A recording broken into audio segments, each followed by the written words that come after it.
There's a throne room, or so they say, bigger than anything you've ever imagined, ceilings so high that even the strongest torchlight can't touch the top. Velvet carpets that stretch out like rivers of royalty, golden symbols carved into marble columns, and right in the center, a throne, empty, waiting. Who is the king?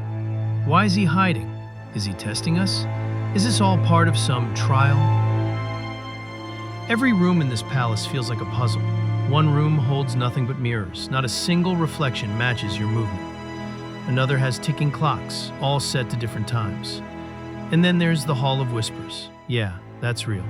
You stand in the middle and you hear voices, soft ones, talking like they're right next to you. But there's no one there. No one.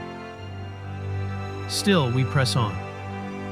Because somewhere in this massive, overwhelming kingdom, there's an answer. Maybe a door, maybe a clue, maybe even the king himself. Outside, you'd never know anything strange was going on. The gardens are too perfect. Flowers bloom in impossible patterns. Fountains bubble without a sound. Birds fly by, but they never land. Not once. They say there are hidden chambers underground. Vaults, treasure rooms, places only the royal family knows how to access. Maybe we've already passed one and didn't even realize it. Maybe it's watching us. The farther in you go, the less it feels like architecture. It starts feeling like something alive. Walls breathe, doors open before you touch them, light flickers even when there's no wind. And every time you turn around, it's like the hallway grew longer or shorter. You're never quite sure. But this is no horror story. It's something else. It's majestic. It's surreal. It's a place built not just to protect, but to challenge. There's a library somewhere with books older than any map. The pages turn on their own, sometimes closing when you get too close. One of them even had a page that said, "He sees you now." Do you feel that? The sense that you're not alone, not in a scary way, but like someone important is watching, curious, judging maybe, or just waiting. I've seen towers that reach so high they disappear into clouds. I've opened doors that led to rooms filled with nothing but candles, all lit, no windows, no explanation. One room was just a giant ticking machine, gears turning endlessly with no engine in sight. Another was full of statues. But some statues had changed positions when I looked back, just slightly, enough to notice. Maybe this isn't a palace, maybe it's a test. Maybe the king isn't hiding from us. Maybe he's waiting to see who's worthy. And here we are, walking these impossible halls, wondering what's real and what's placed to mislead us. Every corridor brings a new question. Every silence holds weight. Every gust of wind through the cracked windows feels intentional. You know what the strangest part is? I don't even want to find the king right now. I want to understand the palace itself. Why it was built, who built it, what it's protecting, or what it's hiding. Sometimes I think I hear footsteps that aren't mine. Sometimes... Okay, so imagine this. You wake up one day and say, I'm going to find the king. Which king? Doesn't matter. The king. The one everyone keeps talking about, but no one ever actually sees. Like a royal Bigfoot, only cleaner, hopefully.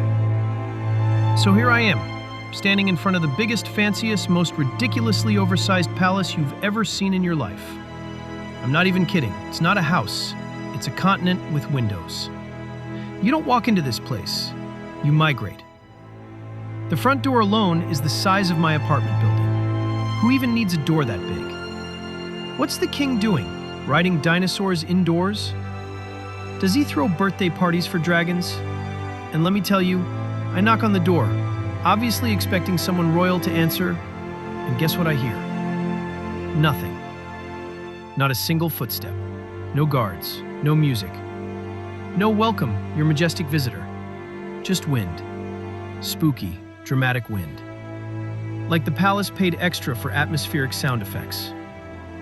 So naturally I do what anyone with no sense of danger would do. I walk right in. And wow, you ever been inside a place so big you get tired just looking at it? My footsteps were echoing so far I could hear them yesterday. The ceiling is so high I saw a cloud. A literal cloud. It waved at me. I think it's paying rent. And then the chandelier, oh boy, it's not a light fixture. It's a neighborhood. I swear I saw birds nesting in it. One of them was reading a book. Anyway, I'm like, okay, the king lives here? Somewhere? Surely there's a sign, a map, A brochure. Maybe a little voice that goes, "The king is to your left, mind the lava pit." But nope, there are 500 doors, all identical. One of them had a gold frame. I open it and guess what's inside? A single chair, facing a wall. That's it. What kind of royal strategy is this? Room after room, nothing makes sense. I found a room full of spoons, just spoons. Thousands of them. Not a single fork. What's the backstory here? Did forks betray the kingdom? Then I find a hallway so long I thought it was a treadmill. I walked for 10 minutes and ended up exactly where I started. I think the hallway was messing with me. Another room had just one thing in it, a cat, wearing a crown. I bowed. You never know. That could be the king. Honestly, it had the attitude. Eventually, I found a spiral staircase that went down. Finally, some mystery. So I descend 300 steps. My legs are now spaghetti noodles. At the bottom, a door labeled, "Definitely not the throne room." Of course I open it. Inside, a guy named Carl eating a sandwich. He says, "Wrong room." I say, "You sure?" He says, 100%. Respect, Carl. At this point, I'm not looking for the king anymore. I'm looking for logic. This place has floating furniture, singing carpets, and one room where the floor is a trampoline.